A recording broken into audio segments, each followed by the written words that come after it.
आगे बढ़ने से पहले आपको मैं मशहूर आध्यात्मिक गुरु ओशो का एक कथन सुनाना चाहता हूं। ओशो ने आज से लगभग 40 साल पहले कहा था कि इजराइल के लोगों के साथ सबसे बड़ा धोखा ब्रिटेन और अमेरिका ने किया है, जिन्होंने उन्हें अरब देशों के, इतने सारे अरब देशों के बीच बसाकर उन्हें करोड़ों मुसलमानों का दुश्मन बना दिया है और चारों तरफ मुसलमानों से घेर लिया है।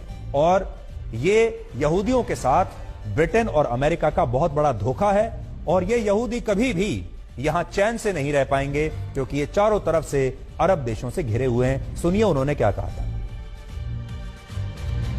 I have offered to the Jews in Israel that they have been deceived by the American and British politicians by giving them the land of Israel.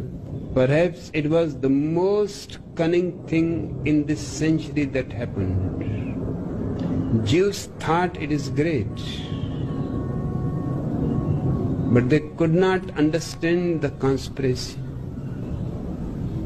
The conspiracy was that Jews are surrounded. Israel is a small place, all around by Mohammedans, bloodthirsty Mohammedans. तो देखिए, ओशो ने उसी समय समझ लिया था कि भविष्य में क्या होने वाला है। उस समय यहूदी तो बहुत खुश हो रहे थे कि उन्हें अलग देश मिल गया, उनका आजाद देश होगा जिसका नाम होगा इजराइल। लेकिन ओशो ने उसी समय यह कह दिया था कि क्योंकि इजराइल चारों तरफ से अरब मुसलमानों से घिरा हुआ है, इसलिए वो कभी भी इन्हें चैन से जीने नहीं देंगे। ये वो इतिहास है जिसकी वजह से दुनिया भर में फिलिस्तीन को हमदर्दी की नजरों से देखा जाता है और इजराइल को क्रूर बताया जाता है, क्योंकि इतिहास को देखने के भी अलग अलग नजरिए हैं। कुछ लोगों का नजरिया, उनका जो इतिहास है वो 1948 के बाद से शुरू होता है। कुछ लोगों का इतिहास हजारों वर्ष पहले से शुरू होता है। अब ये आप पर निर्भर करता है कि आप इतिहास की इस बस को कौन से बस अड्डे से पकड़ना चाहते हैं। लेकिन हकीकत में इस विवाद से जुड़ा ये इतिहास सिर्फ इतना ही नहीं है, इसके पीछे बहुत बड़ी पृष्ठभूमि है। यह बात सही है कि वर्ष 1917 में फिलिस्तीन का नक्शा ऐसा था जहां 91% मुसलमान थे और सिर्फ 8% यहूदी थे।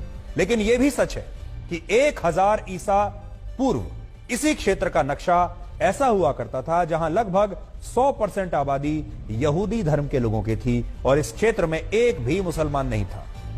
सच यह है कि उस समय तक इस्लाम की उत्पत्ति ही नहीं हुई थी। 1010 से 931 ईसा पूर्व तक इस क्षेत्र में फिलिस्तीन का नामो निशान तक नहीं था। उस समय यहां किंगडम ऑफ जुडा का शासन था और यहां